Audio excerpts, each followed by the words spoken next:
तो गांव गौशाला परिवार में सारा बहन भाई राम राम परमात्मा प्रार्थना करें हर घर आगे बढ़े तरक्की करे। तो श्रद्धालु भाई बैठे अब तोतापुरी महाराज खराती खेड़े गांव के अंदर बहुत बड़ो विशाल मेड़ो प्राचीन टाइम की समाधि है। तो बहुत ही पुंछेड़ा संत आज की देखी चमक दमक वाली संत लाइन भी हूँ अलग हट गए राजेश गिरी जी महाराज मान्याड़ी अखाड़े के ऊपर है। तो बहुत बातचीत करने को प्रयास करें भाई यार किया पूछ रहा के आयोजन हो के नहीं। प्रणाम गुरु जी।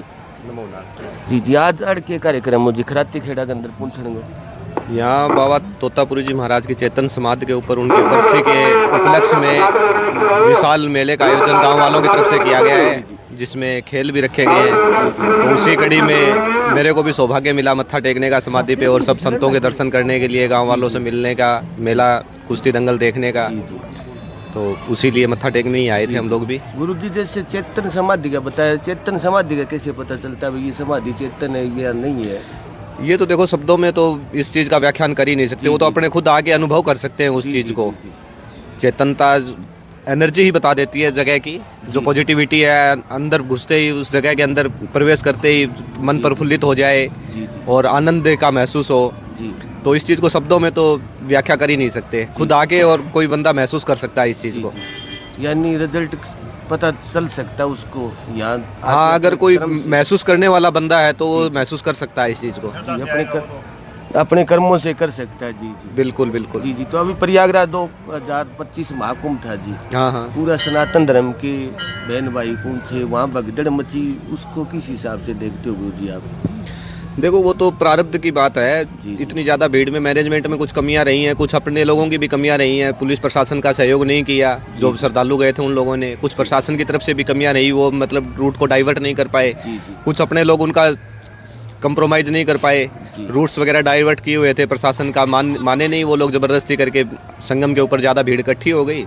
और वो बस प्रारब्ध है, एक अनहोनी घटना घटी है, उसके लिए दुखी है। और साधु महात्मा ने ये बयान भी दिए थे कि संगम पर प्राण छोड़ना मुक्ति मोक्ष प्राप्त होगी, क्या ये बात सत्य होती है गुरु जी? देखो अपनी अपनी सोच समझ की बात है, बाकी कहीं स्थान विशेष से मेरा तो मानना ये है कि मुक्ति नहीं मिलती है। जी जी जी। कहीं भी प्राण छोड़ो, अगर अपने कर्म अच्छे हैं तो उससे मोक्ष की प्राप्ति होती है। जी जी। कर्मों का ही कर्म प्रधान विश्व रचि राखा। जी जी।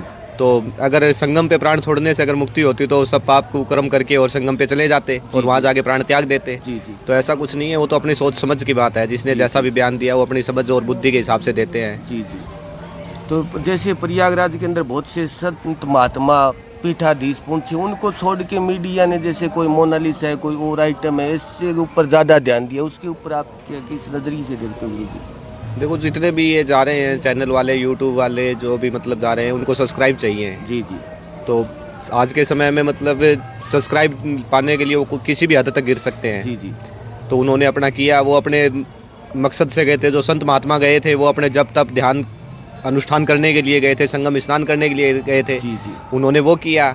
जो यूट्यूबर जितने गए थे वो अपने सब्सक्राइबर्स के लिए गए थे, तो उन्होंने अपने हिसाब से अपना वो किया। मेले में तो सब लोगों का वो होता है, अपना अपना व्यापार। गुरु जी जैसे 144 साल सरकार ने भी प्रचार प्रसार किया, भाई 144 साल के बाद में ऐसा संजोग बन गया, क्या रियल में ये बातें सही थी? देखो कुंभ मेला 12 वर्ष में आता है और 12 गुणा 12 144 होता है, तो हर बार 144 होगा। जी जी। ऐसा शास्त्रोक्त कोई प्रमाण नहीं है 144 वर्ष वाला। जी जी। वो तो सिर्फ पब्लिसिटी के लिए भ्रामक प्रचार किया गया था सिर्फ। जी जी। यानी पब्लिसिटी के लिए मात्र, ऐसी कोई बात नहीं थी। हाँ। जी जी। आपका मौका मिला जाने का कुंभ के अंदर? नहीं, अब की बार मैं नहीं जा पाया। जी जी। तो आप जैसे युवा संत हो, चमक दमक में रहते हैं बहुत से संत, आप खेल कूद की तरफ ज़्यादा ध्यान देते हो, इसके पीछे क्या कारण है? बस वही बुद्धि की बात है, संस्कार और बुद्धि की। जी जी। कितनी आयु में सनातन धर्म में इसमें संत बाणी में प्रवेश कर लिया गुरु जी आपने? लगभग 11 वर्ष की। आपकी जन्मभूमि कौन सी है सर? ये हरियाणा ही है। अच्छा, हरियाणा ही। यानी 11 वर्ष की आयु में आपने? हाँ जी। इसमें सनातन धर्म की फकीरी उसके अंदर? बिल्कुल। जी जी। यहाँ मांदावाली कितने समय से रह रही है सर? 13 वर्ष हो गए। अच्छा, 13 वर्ष यहाँ। मांदावाली किस चीज़ की पूजा होती है गुरु जी? समाधि है बाबा जी की और शिव मंदिर है, धूना है। जी जी। वहाँ ये पूजा होती है प्राचीन। तो आज के युवा साथी बहन भाई गलत लाइन यूज कर लेते, नशे पत्ते की तरफ चले जाते हैं, उनके लिए आपका कोई संदेश गुरु जी? देखो कोई भी चीज़ है उसका दो तरह से उपयोग कर सकते हैं हम लोग। तो आज का जो युवा जनरेशन है वो इंटरनेट का सही इस्तेमाल नहीं कर पा रहा है। जी जी। जो फ़ोन है, मोबाइल फ़ोन, वो सबसे ज़्यादा मतलब बच्चों को ख़राब करने में उसका अहम योगदान है। जी जी। दूसरा, उनके जो गार्जियंस हैं बच्चों के, वो सही गाइड नहीं कर पा रहे हैं, बच्चों को सही समय नहीं दे पा रहे हैं, क्योंकि गार्जियंस भी मोबाइल पे बिजी हैं और बच्चे भी बिजी हैं। जी जी। तो नेट का बहुत सारे बच्चे अच्छा उपयोग कर रहे हैं, जो महारत हासिल कर रहे हैं अपने अपने क्षेत्रों में।